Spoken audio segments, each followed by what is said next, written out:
Hello everyone, welcome to saint Peter's law academy. तो आज की इस वीडियो का टॉपिक है uniform civil code, need of the hour. अब यूनिफॉर्म सिविल कोड क्या है, किस किस पे एप्लीकेबल होता है, और अगर ये एप्लीकेबल होता है तो क्या क्या बेनिफिट्स होंगे, ये हम डिस्कस करेंगे आज की इस वीडियो में। So let's start with the introduction of it.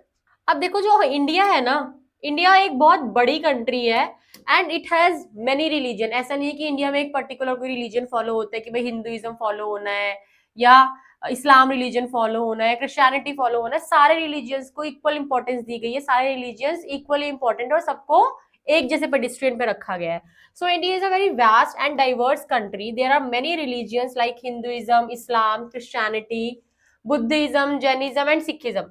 Among several others, there is also diversity from the point of view of language, culture, etc. Religion के अलावा कंट्री में बहुत सारी लैंग्वेज भी है, कंट्री में कल्चर्स भी अलग अलग है। सो अब क्या है, कंट्रोवर्सीज है यूसीसी के ऊपर। क्यों, क्या कंट्रोवर्सीज है, क्यों कंट्रोवर्सीज है? So there controversy over UCC has sparkled a lot of public discussion about ending gender discrimination and establishing one nation one policy. अब देखो, यूसीसी के ऊपर बहुत डिबेट चलता है। कभी कहते हैं कि भाई नहीं, यूसीसी को अप्लाई होना चाहिए, कोई कहता है नहीं होना चाहिए, कोई कहता है कि भाई जो जेंडर डिस्क्रिमिनेशन है इससे वो हटेगा, एंड सम पीपल सेज कि भाई अच्छा है अगर आ जाएगा तो सबके लिए, जैसे कंट्री एक है वैसे ही सबके लिए लॉ भी एक हो जाएगा। तो अभी तक मतलब डिबेट ही चल रहा है कि भाई यूसीसी अप्लाई होना चाहिए या नहीं होना चाहिए। अब देखो, बात करते हैं कि यूसीसी है क्या। What is UCC? So the uniform civil code calls for the formulation for one law for India. पूरी इंडिया के लिए एक लॉ हो which would be applicable to all religious communities in matters such as marriage, divorce, inheritance, adoption. कि पूरी country के लिए एक लॉ होना चाहिए और वो सारे रिलीजियंस पे, मतलब इंडिया में जितने भी रिलीजियंस हैं, जितनी भी कम्युनिटीज हैं, उन सबके ऊपर इक्वली एप्लीकेबल होना चाहिए। अब कौन से मैटर्स के ऊपर यूसीसी एप्लीकेबल होना चाहिए? बेसिकली पर्सनल मैटर्स जो होते हैं, जैसे कि मैरिज के, डाइवोर्स के और इनहेरिटेंस के, अडॉप्शन के, इन सब मैटर्स पे। क्योंकि जो पर्सनल मैटर्स होते हैं उन्हीं के ऊपर यूसीसी एप्लीकेबल होगा इन फ्यूचर, अगर यूसीसी कभी अप्लाई होता है तो। A uniform civil code would ensure one law for the entire country. पूरी कंट्री के ऊपर एक लॉ लगेगा। फिर भाई अगर मैरिज है, अब जैसे हिंदू मैरिज एक्ट हिंदूज पे एप्लीकेबल होता है, मुस्लिम्स के ऊपर मुस्लिम लॉ एप्लीकेबल होता है, अगर दो इंटरकास्ट मैरिज करते हैं तो स्पेशल मैरिज एक्ट एप्लीकेबल होता है। बट अगर यूसीसी एप्लीकेबल हो गया तो क्या होगा, किसी भी कम्युनिटी के, किसी भी रिलीजन के लोग शादी करें, they all will be govern by UCC. किसी भी धर्म के लोग, किसी भी कम्युनिटी के लोग अडॉप्शन करें, they all will be govern as per UCC. तो यही बेसिक पर्पस है यूसीसी का कि भाई यूसीसी अगर आए तो उससे क्या होगा कि जितनी भी कम्युनिटीज है हमारी कंट्री में, जितने भी डिफरेंट रिलीजियन है,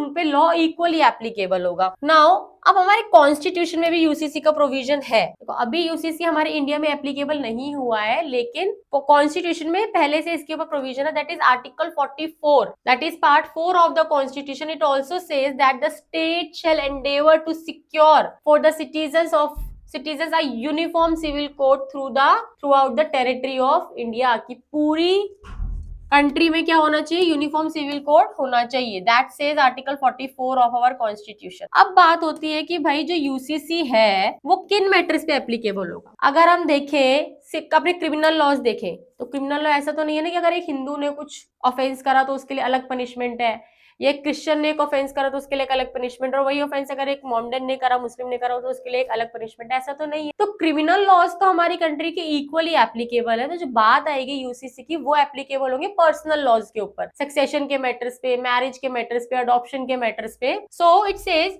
while the criminal laws in India are uniform, already uniform है criminal laws जो हमारे, वो ऑलरेडी यूनिफॉर्म है, वो सब पे इक्वली एप्लीकेबल है, no matter what their religious beliefs are.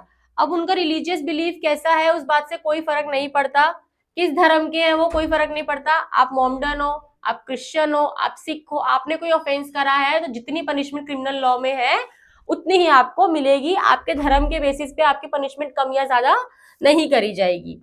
No matters what the religious beliefs are, the civil laws are influenced by faith, swayed by religious texts. The personal laws which come into effect in civil cases have always been implemented according to constitutional norms। अब जो बात आती है conflict की, वो आती है भाई पर्सनल लॉज जो है, कि जो भाई पर्सनल लॉज होंगे वो हमेशा क्या है, सिविल केसेस के अगर वो मैटर में आते हैं तो वो कॉन्स्टिट्यूशन नॉर्म्स के अकॉर्डिंगली उनको चलाया जाता है। जैसे मैं बात करूं हिंदू मैरिज एक्ट, तो हिंदू मैरिज एक्ट में अगर दो हिंदूज को शादी करनी है तो हिंदू मैरिज एक्ट उनके ऊपर एप्लीकेबल होगा, दो मुस्लिम्स को शादी करनी है तो मुस्लिम एक्ट एप्लीकेबल होगा, मुस्लिम लॉ एप्लीकेबल होगा, अगर दो इंटरकास्ट को मैरिज करनी है तो स्पेशल मैरिज एक्ट एप्लीकेबल होगा। तो यही बात है कि भाई जो पर्सनल लॉज होंगे ना, पर्सनल लॉज डिवॉल्व हो जाएंगे जब यूसीसी आ जाएगा, the personal laws will get dissolve and UCC will get applicable on all communities and on all religions. Next is what will uniform civil code do? अगर UCC applicable हो जाता है तब क्या होगा? The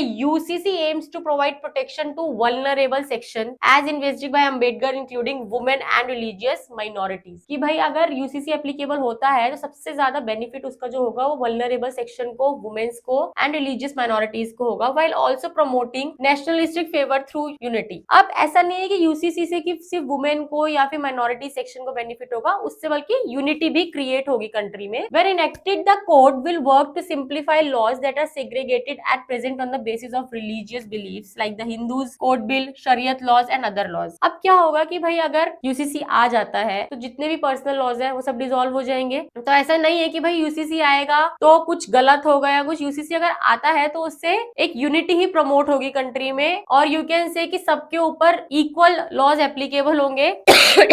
Now why has the Uniform Civil Code not been implemented yet? अभी तक क्यों इम्प्लीमेंट नहीं करा गया है यूसीसी को, क्या रीजन है? The main reason is tussle between Article 44 which provides for a UCC, already मैं डिस्कस कर चुकी हूँ कि भाई आर्टिकल 44 में यूसीसी का डिस्कशन हो रखा है, and article 25 of the Indian constitution. Tussle है 44 of 25 of the Indian constitution के बीच में। 25 क्या कहता है? Which guarantees the right to freedom to profess, practice and propagate any religion. Article 25 कहता है कि भाई हर पर्सन को राइट है कि वो प्रैक्टिस कर सकता है, प्रोफेस कर सकता है, प्रोपोगेट कर सकता है जिस भी धर्म को वो चाहे। और 44 ये कहता है कि भाई यूसीसी होना चाहिए, मतलब सब धर्म के लोगों पे इक्वल लॉज होने चाहिए। तो कॉन्फ्लिक्ट वाली बात आ गई। लेकिन further individuals argue that article 44 is a part of DPSP, की जो 44 है भाई वो तो डीपीएसपी है, और जो हमारा आर्टिकल 25 है वो हमारा फंडामेंटल राइट है। तो which is unlike DPSP is justifiable in the court of law and can be enforced in case of violated. It is saying further individuals argue that the Article 44 is a part of DPSP while Article 25 is fundamental right which is unlike DPSP justifiable in the court of law and can be enforced in case of violation. कि भाई अगर article 44 जो है वो DPSP का part है और जो 25 है वो जो है फंडामेंटल, आर्टिकल 25 जो है फंडामेंटल राइट है। अब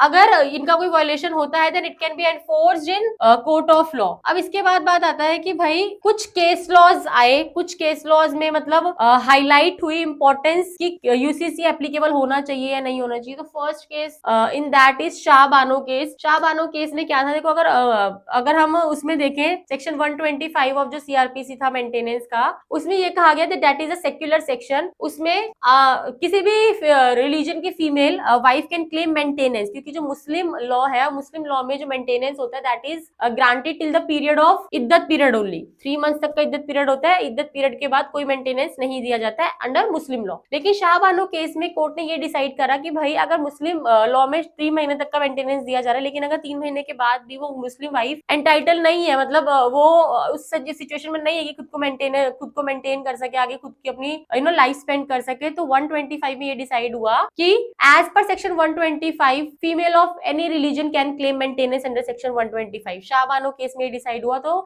this is a good sign, जहां पे ये हुआ कि भाई यूसीसी एप्लीकेबल होगा तो कहीं ना कहीं अच्छी चीजें ही होंगी। Next after that is Daniel Latifi case, जो 2001 का केस है, जिसमें ये कहा गया था कि भाई जो मुस्लिम वुमेन एक्ट है वो चैलेंज हुआ था इस ग्राउंड पे that this act, Muslim women act is violative of article 14 and 15 and as well as article 21 of the constitution. अब क्या था, जो सुप्रीम कोर्ट था, supreme court while holding the law as constitutional, supreme court ने जब इस law को constitutional कहा, मुस्लिम वुमेन एक्ट कॉन्स्टिट्यूशनल कहा, और ये कहा कि it harmonised this law with section 125 of the CRPC and held that amount received by a wife during iddat period should be large enough to maintain her during iddat as well as provide for her future। और इस case में ये कहा गया कि भाई इद्दत time period पे जितना भी मेंटेनेंस दिया जा रहा है वो कम से कम इतना तो दिया जाए कि इद्दत के बाद भी वो ठीक से अपनी लाइफ स्पेंड कर सके, ये कहा गया इस केस में। उसके बाद there was a case of Sarla Mudgal case. इसमें क्या था, एक मुस्लिम एक हिंदू मैन होता है, उसकी ऑलरेडी शादी हो रखी होती है हिंदू लेडी से, वो क्या करता है, खुद को इस्लाम में कन्वर्ट करके एक दूसरी शादी कर लेता है। तो यहाँ पे कोर्ट ये कहता है भाई साहब, जस्ट बिकॉज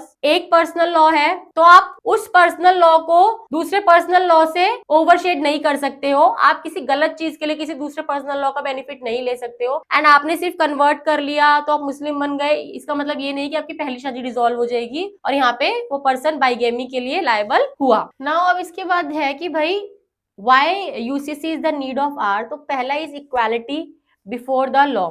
अब देखो बहुत सारे पर्सनल लॉज ऐसे होते हैं जो क्लैश करते हैं फंडामेंटल राइट से, तो अगर यूसीसी एप्लीकेबल होता है वहां पे पर्सनल लॉज तो डिवॉल्व हो जाएंगे, तो जितने भी लॉज बनेंगे वो क्या होंगे, they will be in harmonious consideration with the fundamental rights. तो अगर कहीं ऐसा होता है कि भाई कोई फंडामेंटल राइट या पर्सनल लॉ क्लैश होते हैं तो वहां पे क्या होता है, बहुत ज्यादा चीजें ट्रिकी हो जाती है। इसलिए अगर पर्सनल लॉज हट जाएंगे और यूसीसी एप्लीकेबल होगा तो वो चीजें थोड़ी रिजॉल्व हो जाएंगी। नेशनल